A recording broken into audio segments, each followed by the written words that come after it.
Yo no quiero ni pensar lo que sería de esta tierra si alguno se olvidara lo que luchó Wilson Ferreira. En los momentos más duros no era todo oscuridad, estaba su luz potente clareando la libertad. Antes de retirarme de sala, arroje al rojo.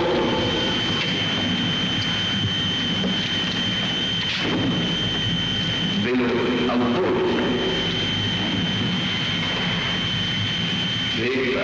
de este atentado, en nombre de su más radical e irreconciliable enemigo, que será, no tengan la más mínima duda, el vengador de la República. ¡Viva el Partido Nacional! Comencé diciendo que no hay triunfos sin sacrificio.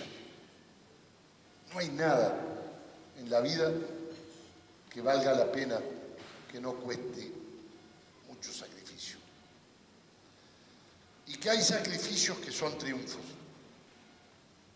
Que la vida de los políticos es sacrificio, es renunciamiento, es sufrir la lisonja efímera del éxito, pero también sufrir y superar los desengaños de las defecciones, que nos fortalece el alma y el corazón más allá de las cicatrices, más allá del pasar en el medio de las envidias y de las cuestiones pequeñas. Wilson superó esos sentimientos negativos para ser un transformador de destinos, un aportante a la contribución democrática. Vaya si tuvo sacrificio, ¿no? Vaya si ver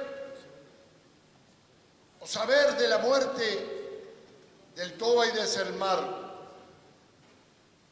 Vaya si seguramente alguna lágrima derramó cuando le escribió la carta al dictador Videla.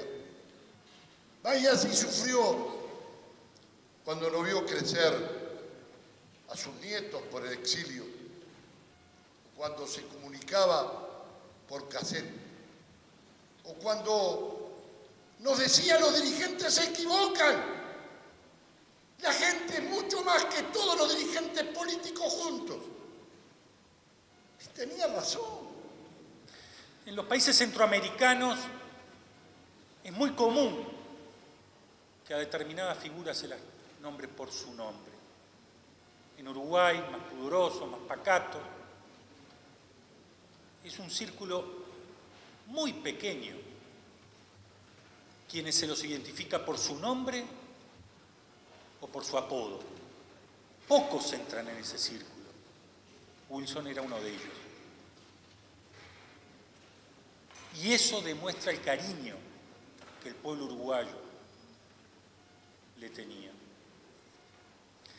Y no quiero recordar a Wilson en toda su faceta, porque en parte quiero transmitirle a la Asamblea General como algo íntimo de cómo lo recuerdo yo, que no es toda su etapa, que no es el Wilson ministro ni es el Wilson del Partido Nacional. Claro que era blanco, ya sabemos que era blanco, pero yo no lo recuerdo así. Creo que los uruguayos no lo recuerdan así. Por más de que haya miles de anécdotas de esa historia de su vida. Yo quiero recordar al Wilson grande. ¿Por qué fue grande? Al Wilson de la resistencia, al Wilson del exilio, al Wilson preso, al Wilson enemigo de la dictadura, al que puso la cara, al que se jugó su vida, al Wilson que enfrentó a la dictadura de Juan María Bordaberry y enfrentó la dictadura del general Álvarez, que fue el Wilson de la soledad, el exilio soledad. Ahora parece que fuera algo simple. ¿Cuántas veces en los brazos de Susana habrá pensado si iba a volver? Si iba a poder participar de esa caravana histórica, si algún día podía volver a hablar en un acto acá en Uruguay. Si a sus amigos habían quedado por el camino, si él se había salvado en el anca de un piojo. Eso lo hizo grande, enfrentar la dictadura con altruismo, con convicción, con coraje, con fuerza, a sabiendas que los resultados no estaban asegurados para nadie. Y en la noche se acostaba seguramente lleno de dudas y en la mañana escribía una carta o escribía a algún parlamentario o a algún gobernante denunciando las atrocidades de la dictadura o grababa un cassette para que sus seguidores y otros nos juntáramos a escuchar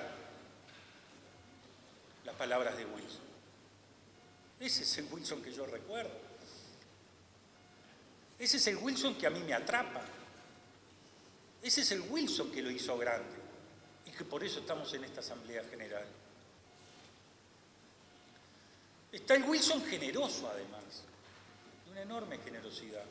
Cuando le escribe la carta al dictador Videla, por supuesto que está la denuncia, por supuesto que es una pluma excepcional, por supuesto que ahí detalla todos los datos de lo que ocurrió en Buenos Aires con la muerte de Gutiérrez Ruiz y Selmar Michelini, para que conste, para que esté, para que sea un documento de la historia. Pero nada le había agregado acordarse de Willy Juairo, de Rosario Barredo, y él se acordó.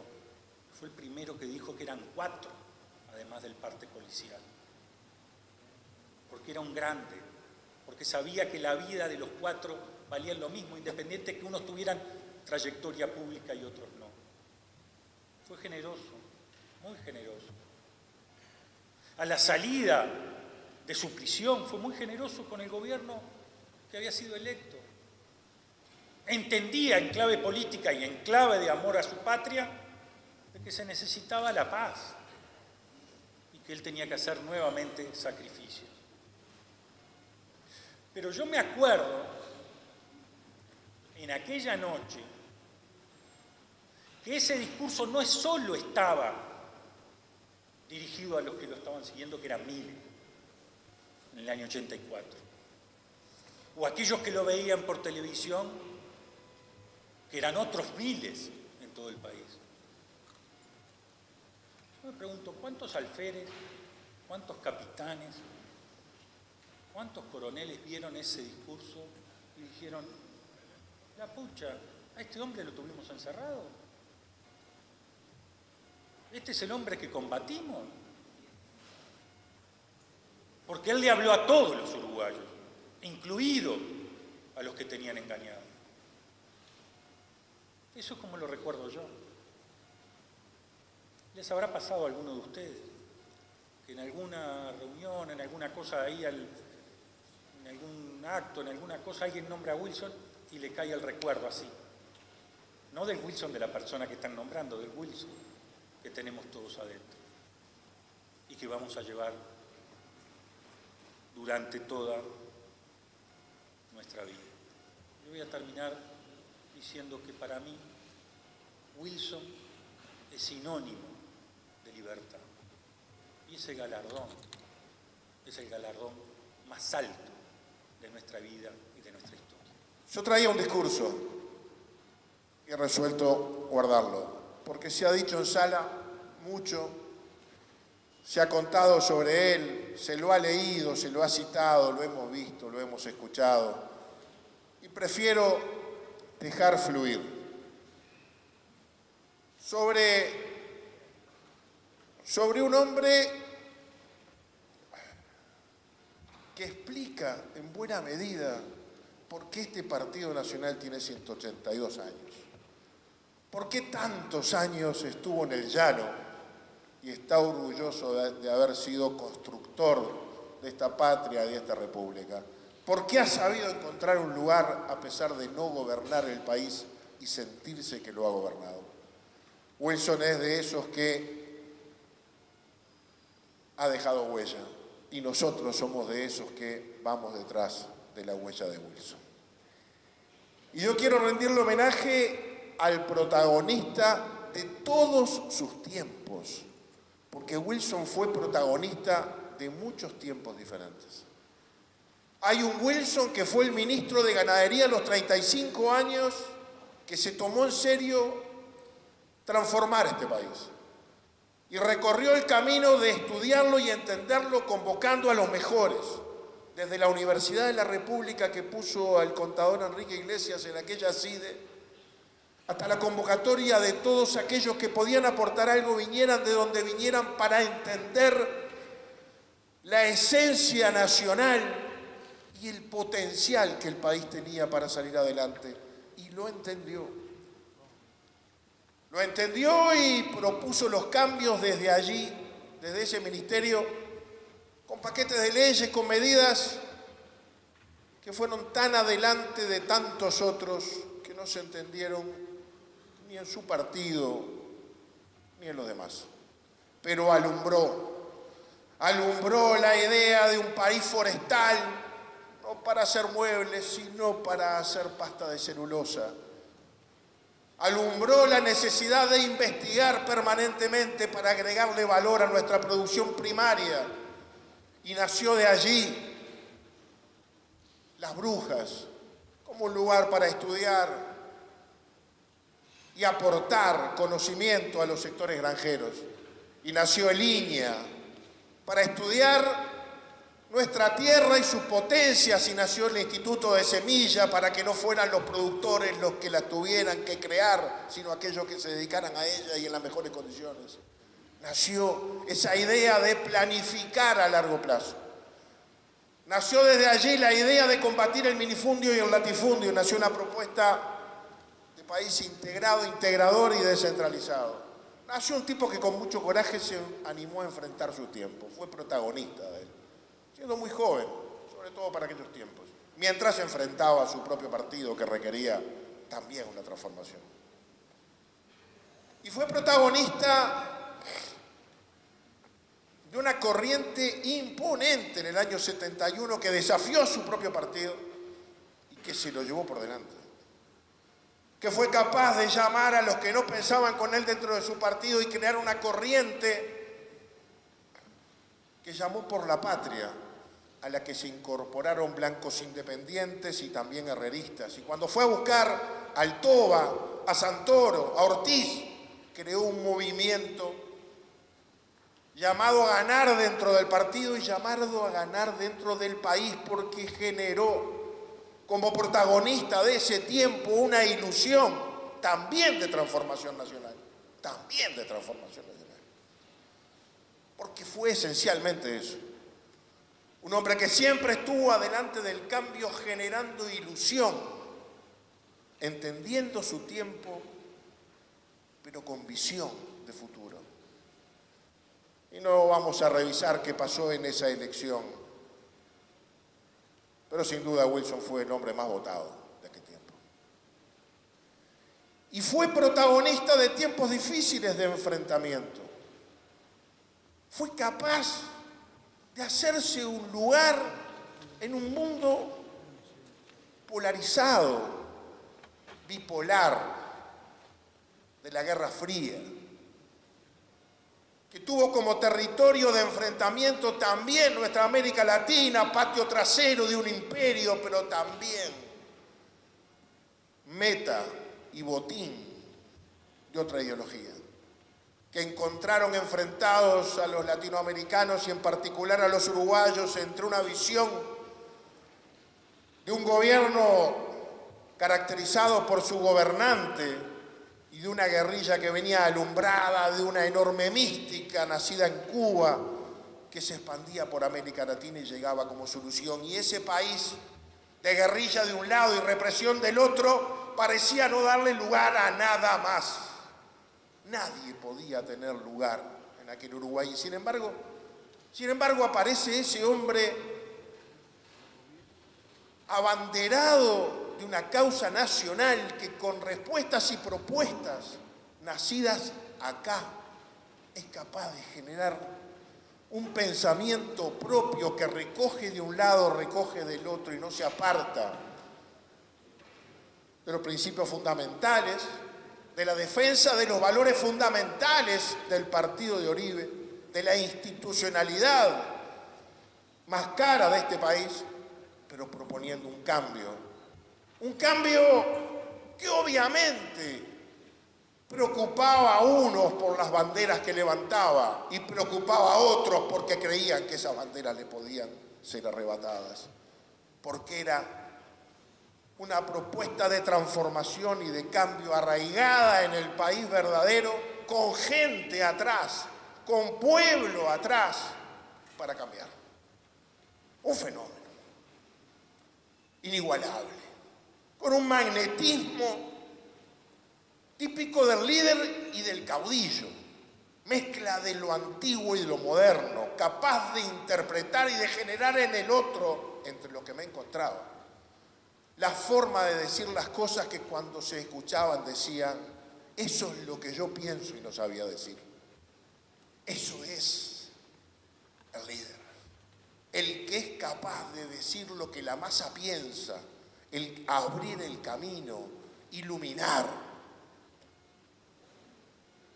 No había que ir a buscar a nadie para que viniera a militar. Nos venían a buscar, Guillermo. Golpeaban la puerta y decían, quiero un cartel. Venían solos. Y cuando vino el tiempo duro se transformó en el más implacable enemigo de quienes usurparon las instituciones, la libertad, la democracia, nuestros derechos. Y fue solidario de blancos, colorados, frente amplistas, de todas las corrientes, porque estuvo del lado de la libertad en aquellos tiempos donde todo era blanco y negro. Estabas de un lado o estabas del otro, y él fue abanderado de una causa y fue exiliado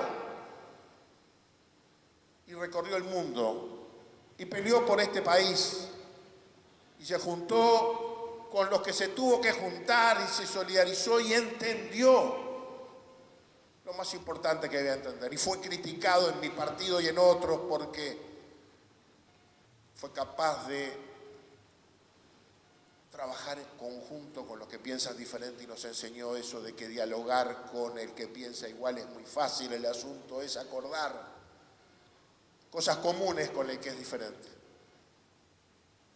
Y le dimos duro por la convergencia democrática. Lo castigamos por algunas amistades que tuvo, pero no perdió el rumbo. Él siempre nos habló de que, como el barco, no había que confundir el rumbo con la cingladura. El barco, para enfrentar la ola, a veces hace el zigzag de la cingladura, pero no pierde el objetivo. Y Wilson nos enseñó que a veces había que hacerlo, pero no había que perder el destino de ese barco. Hoy seguimos marchando, todos unidos, porque van adelante los que se han ido. Diputado, a 30 años del fallecimiento de Wilson, ¿qué nos dejó de legado? Bueno, yo creo que el legado de Wilson es enorme, es muy grande. Wilson fue un uruguayo que quería mucho a su país, fue un dirigente político de excepción, fue un caudillo, como se entendía en el siglo pasado. Era un dirigente que tenía una comunicación especial con las masas, un uruguayo que entendía el país como un todo, como un proyecto político nacional, y trabajó, y todos sus esfuerzos fueron en ese sentido, en tratar de lograr un desarrollo armónico para el país, en ser un gran fiscal de la nación en el control de la cosa pública y en tener una cercanía con la gente, que también hoy es algo que parece moderno y que está de moda, pero en realidad Wilson lo hacía siempre. Wilson era una persona que disfrutaba estando con la gente, que disfrutaba de los intercambios, que disfrutaba de los mano a mano y de hacer llegar el mensaje a la gente. Y yo creo que marcó una época sin duda, y a 30 años de su fallecimiento, el Partido Nacional, como todos los años, estaba aquí en el cementerio homenajeándolo y teniendo presente su legado de unidad nacional, su legado de ética de la responsabilidad, su legado de un desarrollo integral armónico para el Uruguay y su legado de una conducta al acorde al liderazgo que tenía, de unidad de los uruguayos por encima de brechas, de apostar a que el país como un todo pudiera salir adelante y encarar los desafíos que se avecinaban con éxito. Aún hoy, pasados 30 años, muchas de las propuestas de Wilson siguen vigentes. Yo no quiero ni pensar lo que sería de esta tierra si alguno se olvidara lo que luchó Wilson Ferreira. En los momentos más duros no era todo oscuridad, estaba su luz potente clareando la libertad.